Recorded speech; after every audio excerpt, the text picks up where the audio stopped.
안녕하세요. 저는 40대 여성이고 이혼을 하고 돌아온 돌싱이에요. 더 행복하게 살고자 결혼을 선택했던 건데 그 결과는 너무 처참했습니다. 저는 남편을 처음 만났을 때 굉장히 힘든 상황이었어요. 인간관계에 너무 지쳐 있었던 상황이었습니다. 회사에서는 인간관계도 너무 힘들었고 사실 저 때 그 전에 만나던 사람과 이별을 하고 후폭풍이 굉장히 심하게 와서 힘든 상황이었어요. 그때 저에게 손을 내밀어 준 사람이고 제가 뭐 때문에 그렇게 힘들어 하는지도 잘 알면서 그저 묵묵히 제 손을 잡아줬던 남편입니다. 그런 모습에 급속도로 그 사람을 사랑하게 되었고 이 사랑이 끝나지 않을 것처럼 영원할 것처럼 너무 행복했던 것 같아요.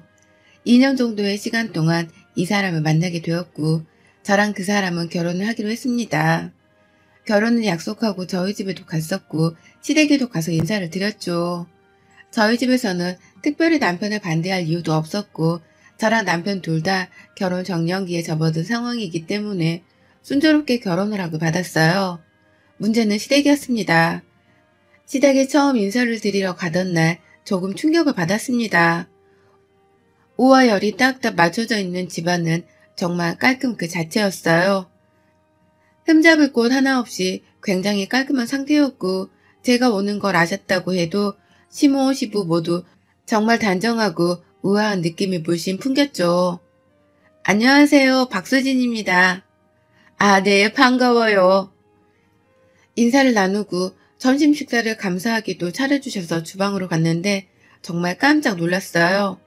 정말 다양한 가짓수의 음식들과 하나의 흐트러짐도 없이 음식들이 놓여 있는데 마치 고급 한정식집에 온 듯한 착각이 들 정도였습니다.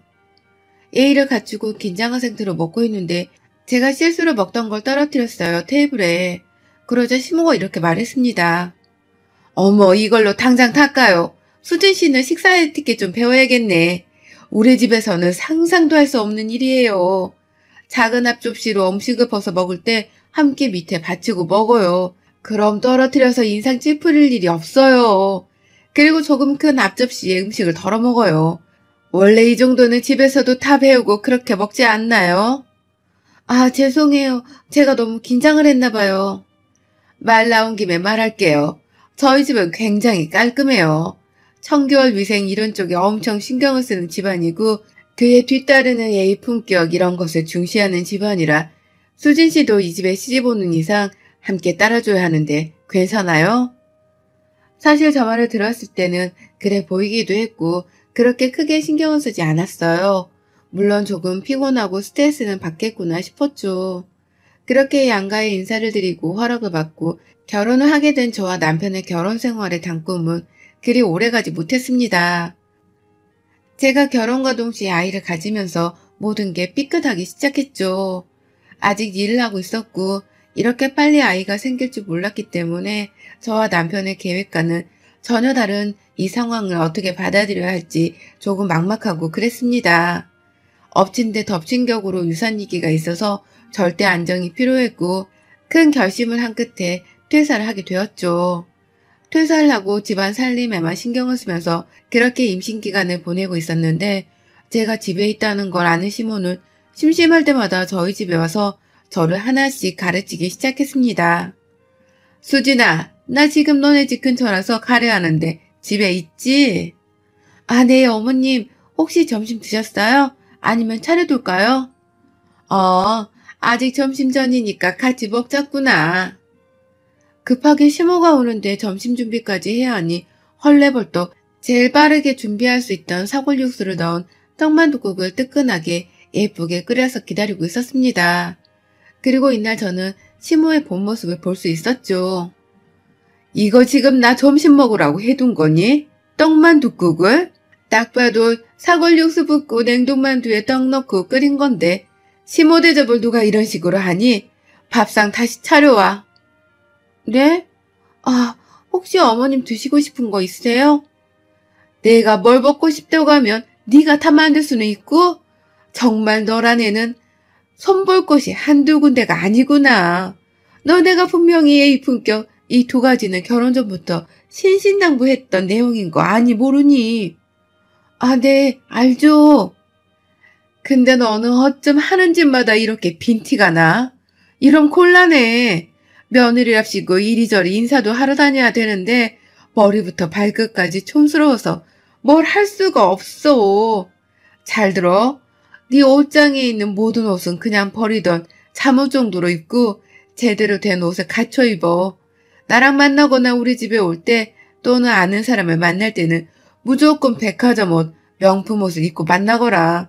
너 하나 때문에 우리 집 가문의 위험이 무너지는 거야. 알겠니? 그리고 제발 저 에코백인지 뭔지 시장 바구니 같은 거 좀 메고 다니지 말고 명품 브랜드 가방 이런 걸 메고 다녀. 장을 보러 가더라도 알겠어? 어머님, 그런데 저희 형편에 뭐 명품 옷이나 가방 이런 거 한두 개 있으면 평범한 거죠. 그걸 매번 나갈 때마다 입고 들고 다닐 정도로 사면 저희 파산이에요, 파산. 시부모가 말할 때는 죽으라고 해도 네, 알겠습니다. 짧고 간결하게 답해. 너까지 거 생각이나 듣자고 하는 말 아니고 명령이니 복종이나 해. 알겠어? 나 길게 말하는 거 딱 질색인 사람인데 너한테 지금 이렇게 말하는 건 그만큼 네가 못 배워먹은 게 많아서야. 그리고 너 살 빼라. 운동하고 임신했다고 퍼지는 거 그거 다 옛말이고 요즘 임산부들은 배만 나오는 게 트렌드야.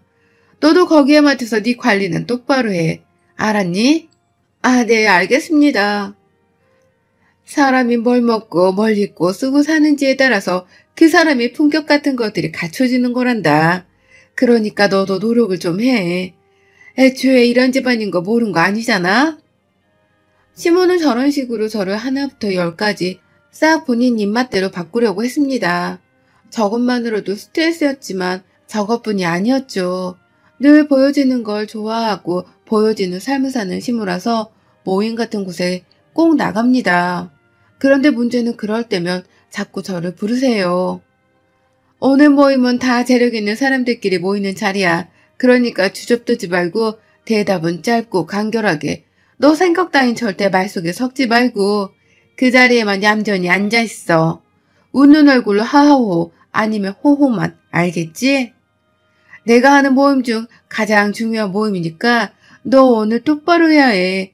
내 며느리 자격으로 너도 이런 고급 모임에 참석할 수 있는 거니까 오늘 실수하면 정말 가만 안 둘 거다. 그리고 살 좀 빼라니까 살이 더 찐 거 같니?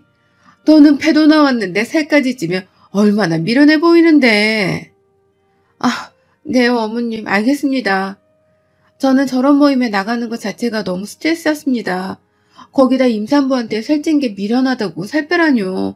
그렇다고 제가 살이 그렇게 많이 찐 것도 아니고 딱 6kg 정도 체중 증가한 건데 이 정도면 거의 찐 것도 아니라고들 했고 병원에서도 체중 조절하라는 말이 없었는데 정말 서운하고 스트레스였어요. 그렇게 중요한 모임이라는 그곳에 가기 위해 명품 옷, 가방, 신발, 주얼리까지 평소에 저와는 완전 다른 분위기로 꾸미고 샵까지 가서 메이크업에 헤어까지 받고 그 자리에 참석을 했습니다. 거의 결혼식 때보다 더 과하게 꾸미고 나간 것 같네요. 인사를 하고 자리에 앉고 모임에 참석하신 분들은 저를 반갑게 맞이해 주셨고 제 임신에 관심이 많으셨습니다. 반가워요. 수진 씨라고 했나요? 배가 제법 나왔네요. 결혼하자마자 허니문 베이비라고 들었는데 그것도 복이에요, 복. 우리 며느리는 지금 결혼 3년 차인데도 임신을 못해요. 내가 봤을 때는 둘이 일부러 일 안 갖는 것 같은데 아우 화가 나요 정말. 요즘 사람답지 않게 바로 임신도 하고 수진 씨 현명하네요. 이러니 시엄마가 저렇게 매일 옆에 데리고 다니지. 안 그래요. 저희는 기대도 안 했는데 갑자기 임신했다고 해서 얼마나 깜짝 놀랐는지 몰라요. 애기 태어나고 하면 한번 모임에 데리고 나와볼게요. 그럼 지금 몇 개월인 거예요? 배가 제법 많이 불렀네. 허리 많이 아프겠다. 아, 네, 지금 말을 하려고 하는데 시무가 제 허벅지를 확 꼬집어서 순간 놀람과 동시에 아파서 윽 하게 되었고 시무를 쳐다봤죠. 그런데 웃으면서 본인이 대답을 하더라고요. 지금 이제 7개월이라 배가 많이 불렀죠. 아들이야 아들 복덩이죠. 초음파 사진만 봐도 이뻐 죽겠어요 정말. 아 잠깐 며느리랑 화장실 좀 다녀올게요. 드시고 계세요. 수진아, 다녀오자. 화장실을 며느리랑 둘이 가요? 혼자 다녀오지. 몸도 무거운데. 아니요. 그게 아니라 수진이 애가 몸이 지금 무거워서 힘드니까 제가 도와주려고 같이 가는 거예요. 볼 일이야 혼자 봐야죠, 당연히. 어머, 진짜 세상에 저런 시엄마가 어딨어. 너무 다정하네. 사이도 좋고 친모녀 같아요. 둘이 보기 너무 좋다. 허허, 뭘요? 드시고 계세요. 얼른 가자, 수진아. 진짜 어이가 없었습니다. 제가 화장실을 가는데 몸이 무거워서 도와준다고요? 단 한 번도 그런 적이 없고 애초에 저는 화장실을 혼자 가도 전혀 상관이 없습니다. 가증스러운 시모의 모습이 너무나도 싫었고 갑자기 웬 화장실인지 스트레스를 미리 받았습니다. 어차피 가서 또 잔소리를 할 게 뻔하니까요. 화장실에 들어와서 아무도 없는 걸 치밀하게 또 확인하더니 표정이 싹 돌변하면서 저에게 이런 말을 했습니다. 너 내 말이 우습니? 내가 분명 대답은 내 알겠습니다. 짧고 간결하게 하랬지? 너는 입을 열면 못 배워먹은 티가 난다고. 그러니까 제발 입을 꾹 닫고 있으라는데 그게 그렇게 어려워? 제가 무슨 대답을 했는데 이러시는 거예요? 거기서 한마디도 못하고 있었는데요. 너 몇 개월이냐고 물었을 때 대답하려고 한 거 내가 깜짝 놀라서 막았잖니. 아니 그러면 저를 쳐다보면서 몇 개월이냐고 하는데 그 몇 개월이다라는 대답조차 하지 말라고요? 그럼 저분들이 말씀하시는데 대꾸도 하지 말고 무시하라는 건가요? 대체 왜 그렇게까지 제가 해야 하죠, 어머님?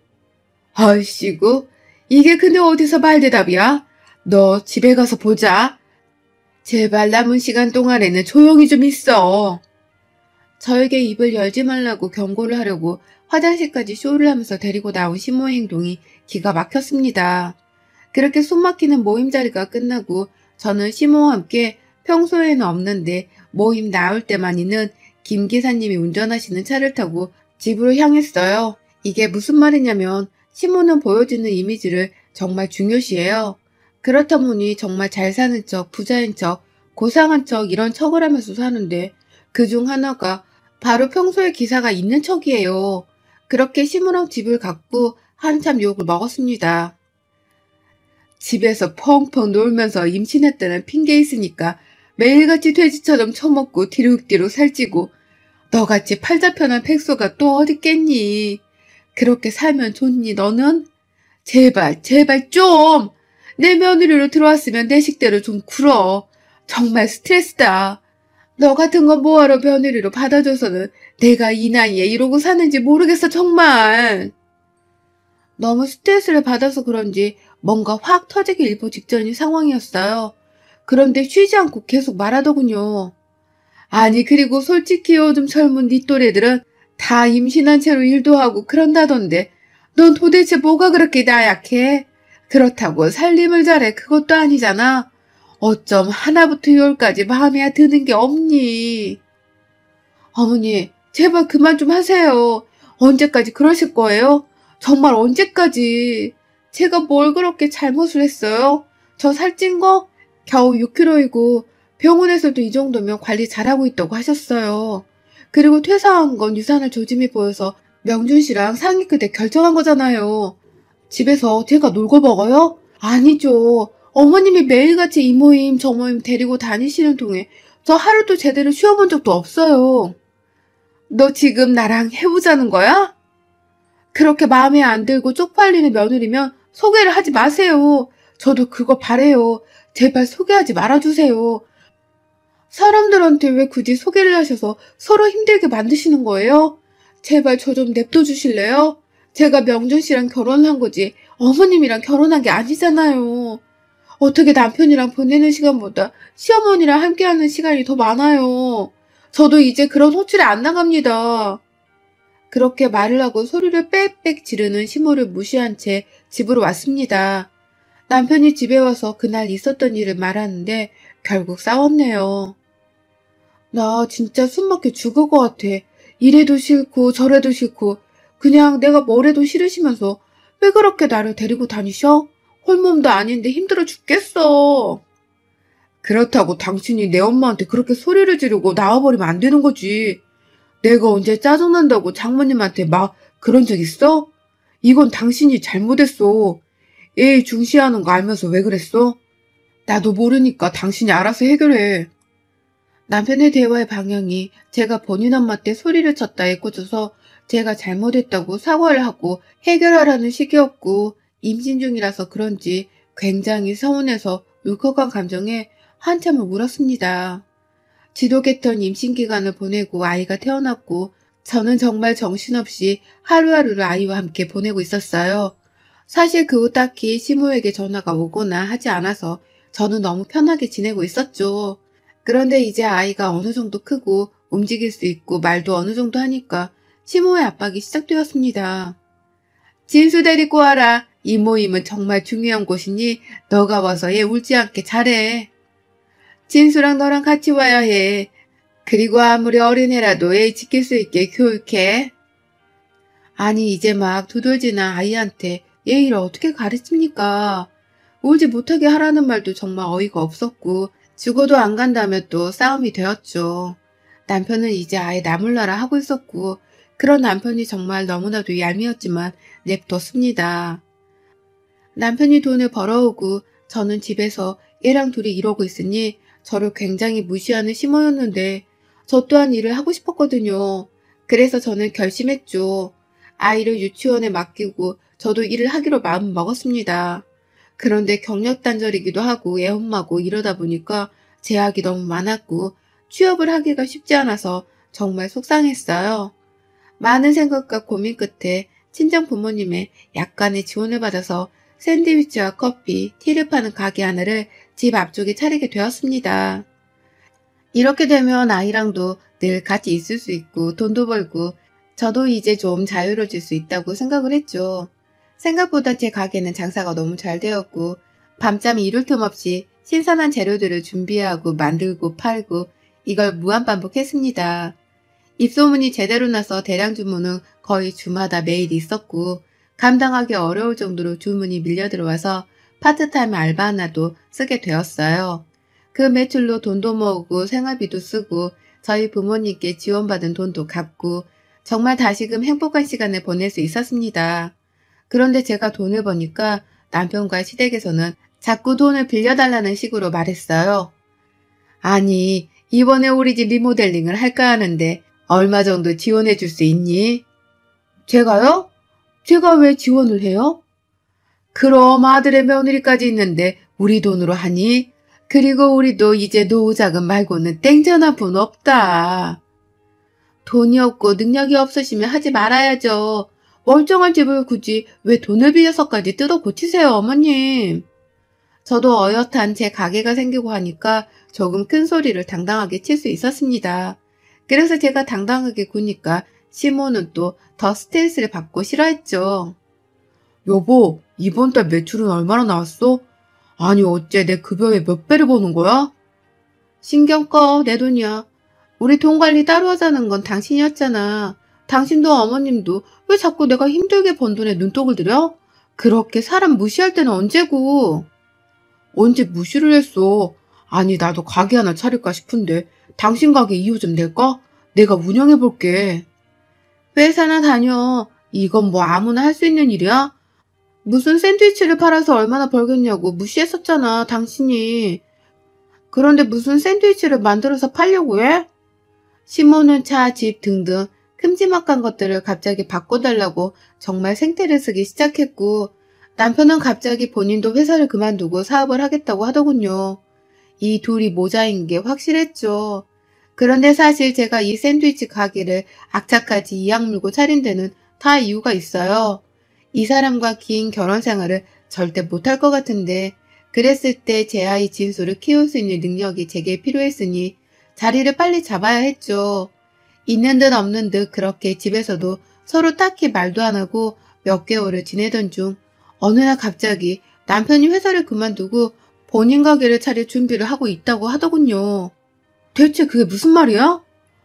아니, 나 대출 좀 받고 엄마도 좀 받아서 나도 내 가게 하나 차리려고 준비 중이야. 나한테 상의도 없이? 뭐 상의를 꼭 해야 돼? 우리가 겉으로만 부부지 진짜 부부냐 이게? 돌아가는 꼴을 보아하니 딱 망하겠다 싶은 생각도 들었고 남편이 저러고 다니는 꼴과 신모의 콧대가 높아진 위풍당당한 그 행동을 도무지 견딜 수 없었습니다. 더 웃긴 건 남편이 차린 가게가 저희 가게 맞은편에 비슷한 샌드위치 가게를 차렸고 속에서 천불이 났죠. 그런데 어느 날부터인가 저희 가게 후기나 리뷰에 악플들이 달리기 시작했고 음식에 뭐가 들어있다 등등의 테러와 가까운 후기들에 정말 확 무너졌습니다. 변호사를 통해 이 문제에 대해 접근을 했는데 놀라운 게 범인은 남편이었어요. 제가 얼마나 힘들게 이 자리까지 온 줄 알면서 정말 치가 떨렸고 저는 변호사를 통해 이혼소송과 고소를 했습니다. 결국 이혼하게 되었고 남편 가게는 동네에 쫙 소문이 났어요. 마누라 잘 나가는 게 배 아파서 몰래 똑같이 가게 차리고 후기 리뷰 테러를 해서 고소당하고 이혼당했다고 말이죠. 동네 장사이다 보니 소문이 취약했고 모든 손님들이 오히려 위로를 해주려 저희 가게 샌드위치를 더 사드셨고 덕분에 저는 아이와 함께 승승장구를 하고 있습니다. 남편은 대출이고 뭐고 아주 손해본 상태로 개업을 했는데 보기 좋게 망해서 파리 손님들만 득실득실하다 결국 폐업을 했어요. 시모가 한번 찾아오긴 했었는데 제가 그랬죠. 집 분수도 모르고 사람이 욕심만 부리면 결국 그렇게 망하는 겁니다. 그래, 내가 잘못했고 우리 명준이는 진수 아파하지 않니? 얘를 어떻게 아파 없이 키워. 한 번만 눈 딱 감고 봐줘라. 그딴 아빠가 곁에 있는 게 아이 교육상 더 좋지 않아요. 신경 끄세요. 두 번 다시 합칠 일도 없고 볼 일도 없으니 찾아오지 마세요. 경찰에 신고합니다. 다음번에는. 제가 이혼을 하고 팔자에도 없던 샌드위치 가게를 해서 승승장구 하면서 느낀 게 있어요. 진짜 알다가도 모르겠는 게 사람 인생인 만큼 후회 없는 하루를 살아가는 게 정말 중요한 것 같습니다. 뭐 때문에 진작에 이혼도 못하고 저러고 살았는지 모르겠어요. 여러분의 생각은 댓글로 남겨주세요. 오늘도 시청해주셔서 정말 감사합니다.